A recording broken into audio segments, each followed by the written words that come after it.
Vamos falar um pouquinho sobre procrastinação. É algo muito comum em termos de autoajuda e de aconselhamentos aí que existem pela internet. Conselhos, na verdade, são nem aconselhamentos e tudo.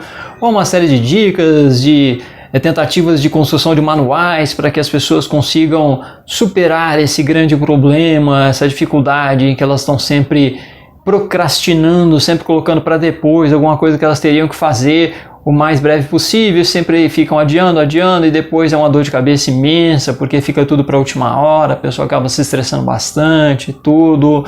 E como fazer para deixar de adiar, como fazer para começar a fazer logo aquilo que precisa ser feito e não se procrastinar. O primeiro ponto que a gente tem que pensar aqui é a questão da motivação. Da motivação e de onde estamos e quais são os ambientes onde estamos inseridos e quanto que eles facilitam a motivação para uma tarefa ou não. Então tem que ser bem claro, a gente tem que ser bem objetivo com isso e bem concreto. Então onde você está quando você está procrastinando? Qual é o ambiente? Quais são as atividades concorrentes?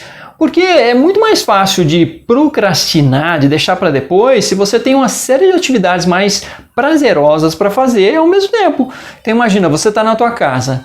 E vamos supor que na tua casa você não é um ambiente que você não consegue controlar muito bem. Vamos supor que na tua casa você tem a geladeira ali pertinho, você tem a cama do lado, você tem televisão com vários canais disponíveis, você tem internet, você tem uma série de estímulos que costumam ser muito prazerosos e que entram em concorrência direta com aquilo que você diz que tem que fazer na hora, tem que fazer rápido, que você não pode adiar, que você está adiando, que você está procrastinando. Mas se tem atividades muito mais prazerosas concorrendo, é óbvio que você vai procrastinar. Se existem outras atividades facilmente disponíveis ali na mão para você acessar essas outras atividades e deixar o que é chato para depois, você vai deixar o que é chato para depois. Isso é natural que assim seja. E as pessoas se torturam, ficam se obrigando a fazer as coisas. Também tem isso, né? Eu não quero procrastinar, e vai se obrigar a fazer as coisas. E esse se obrigar a fazer as coisas se transforma numa guerra quase que infinita contra uma série de coisas boas dessa vida ali para a pessoa, de coisas agradáveis, prazerosas e vícios. E que ela fica nessa guerra constante, nessa tentativa constante de se controlar e de se forçar a fazer aquilo, e o quanto que isso é sofrido. Então, existem situações que eu acho que vão transformar tudo isso em algo muito mais naturalmente motivante. Uma atividade que em tese seria mais chata, mas que ela vai ficar mais naturalmente motivante. Então é o quê? Com manipulação mesmo, com o controle do próprio ambiente. E esse controle pode se dar das mais diversas formas, claro, mas eu creio que tem controles que às vezes são controles um pouco mais rígidos e que diminuem essa quantidade de sofrimento e fazem com que o custo de resposta, o custo daquele comportamento difícil com aquela coisa chata de fazer, fique bem mais baixo. Vou dar um exemplo. Quando eu tinha, na minha época de graduação, eu tinha que estudar alguma coisa muito chata, por exemplo, tá? Se eu estivesse na minha casa, ficava bem mais difícil. Tava a cama ali do lado, a geladeira ali perto, algumas possibilidades de comportamentos mais relaxantes, mais prazerosos e tudo, que concorriam com aquilo e que não faziam com que eu ficasse mesmo adiando e procrastinando. Então, acabava procrastinando, acabava não fazendo direito, acabava não me focalizando, acabava me distraindo com outras coisas. Então, o que eu fazia? Eu ia para a biblioteca na faculdade.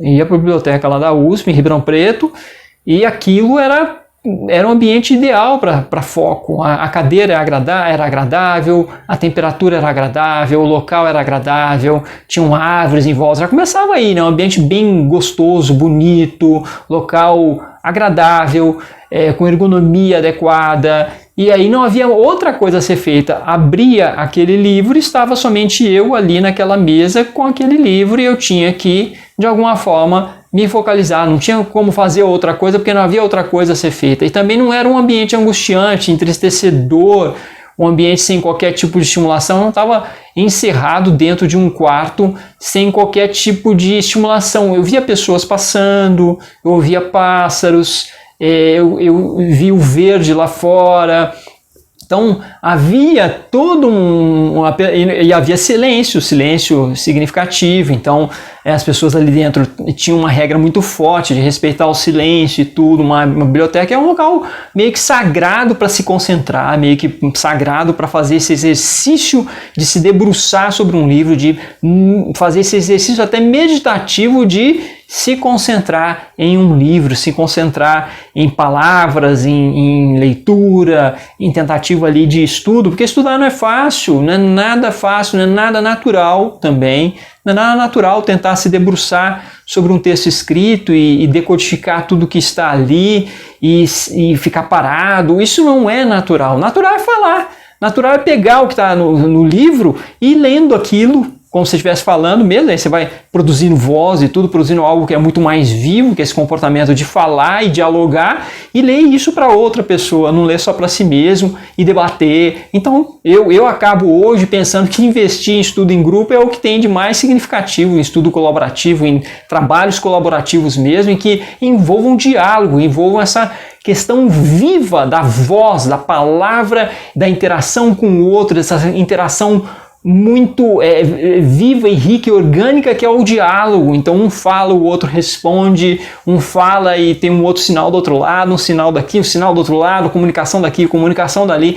É isso que eu acho que é muito mais naturalmente motivante. Então hoje, se eu trabalho muito com os estudantes na instituição onde eu sou docente, eu trabalho muito nessa perspectiva de estudos mesmo com pessoas com as quais a gente se sente à vontade, obviamente, duplas e grupos com os quais a gente tem uma certa afinidade, para, de alguma forma, produzir isso, reproduzir o diálogo que é o natural na espécie humana, a oralidade, tudo, a escrita, a leitura em silêncio, tudo, nada disso é natural na nossa espécie. Tá? Tudo isso é muito forçado, na verdade, é fruto de um condicionamento muito grande para se chegar a esse ponto, uma pessoa aprender a escrever, aprender a ler.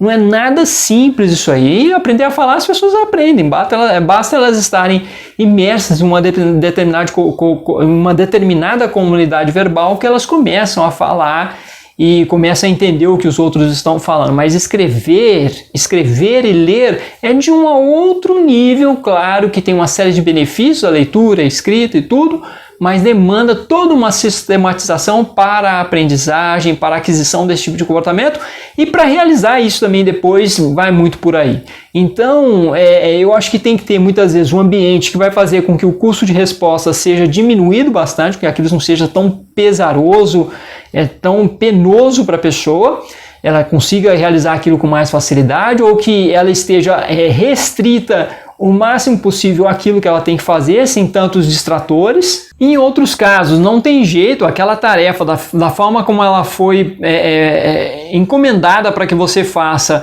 ela não está se encaixando nas suas idiosincrasias, no seu jeito de ser, no teu momento de vida.